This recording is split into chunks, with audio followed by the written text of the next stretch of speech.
একসময় ছিল সারি সারি বস্তি, রিকশার গ্যারেজ, অবৈধ স্থাপনা, সরু ও ভাঙা রাস্তা। রাজধানীর আগারগাঁওয়ের নাম আসলেই এসব চিত্র সামনে আসতো সবার।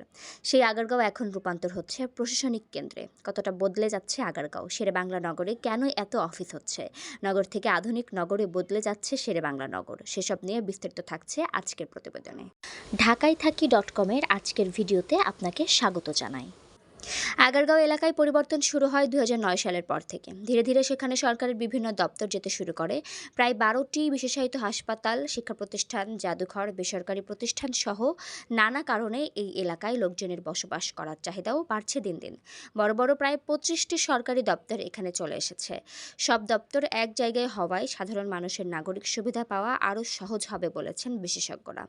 অন্যদিকে মেট্রো রেল চালু হওয়ার পর আগারগাঁও স্টেশনের কারণে এই এলাকার গুরুত্ব আরও বেড়েছে।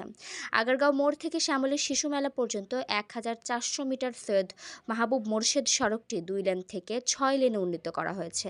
১৫০ ফুট প্রশস্ত এ সড়কের কাজ ৫৫ কোটি টাকা সরকারি অর্থায়নে করেছে ঢাকার উত্তর সিটি কর্পোরেশন। রাস্তার কাজ প্রায় শেষ। বর্তমানে প্রশস্ত ফুটপাত, সড়ক, ডিভাইডার, বাসবে সহ কিছু কাজ বাকি। এছাড়া এই এলাকায় প্রধান সড়ক ছাড়াও ভেতরের সড়কগুলো পুরো এলাকার চিত্র পাল্টে দিয়েছে। যে রাস্তা ছিল ২৫ ফিট সেটি করা হয়েছে ৬০ ফিট, যেটি ছিল ৫০ ফিট তা হয়েছে ১০০ ফিট। বিশ্বের আধুনিক শহরের মতো আধুনিক সুবিধা নিয়ে এই সড়কগুলো তৈরি করা হয়েছে। রাস্তার সঙ্গে রাখা হয়েছে প্রশস্ত ফুটপাত, সাইকেল লেন, রোড সাইড গাড়ি পার্কিং। সড়ক বিভাজকে লাগানো হয়েছে দেশ বিদেশি গাছ।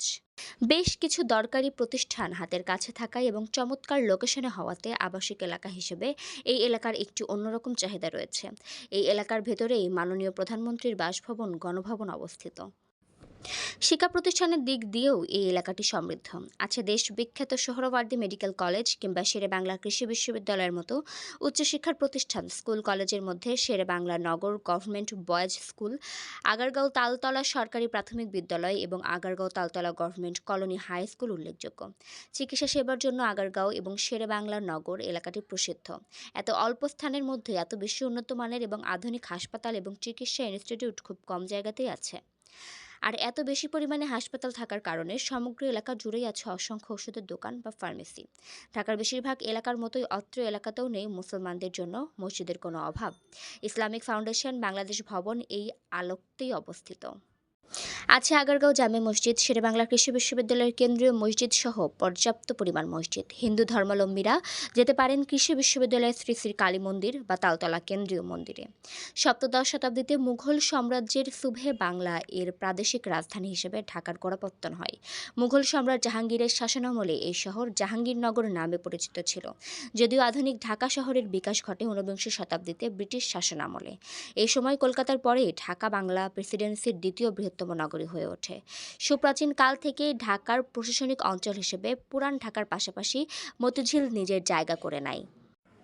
সময় বাড়ার সাথে সাথে মতিঝিল, পল্টন, গুলিস্তান এলাকাতে সুউচ্চ ভবন আর সরকারি বেসরকারি দালান কোঠা গড়ে উঠতে থাকে। সচিবালয়, বাংলাদেশ ব্যাংক সহ সরকারি বেসরকারি অফিস গড়ে ওঠে এই এলাকাতে। একসময় অফিস পাড়া হিসেবে আত্মপ্রকাশ করে এই এলাকা। সময়ের সাথে তাল মিলিয়ে এই এলাকাটি রাজধানীর ব্যস্ততম এলাকা হিসেবে নিজের নাম লিখিয়েছে।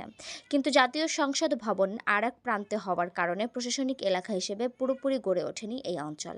এবার সেই সংসদ ভবনকে ঘিরে নতুন করে সাজতে শুরু করেছে রাজধানীর শেরেবাংলা এলাকা নগর। নতুন নতুন সরকারি অফিস, অধিদপ্তরের নিজস্ব ভবন নির্মিত হচ্ছে এই আগারগাঁওতে। তাহলে আসলে প্রশাসনিক অঞ্চল গড়ে উঠতে যাচ্ছে আগারগাঁও। এরকম ভিডিও পেতে আমাদের চ্যানেল সাবস্ক্রাইব করে আমাদের সাথেই থাকুন।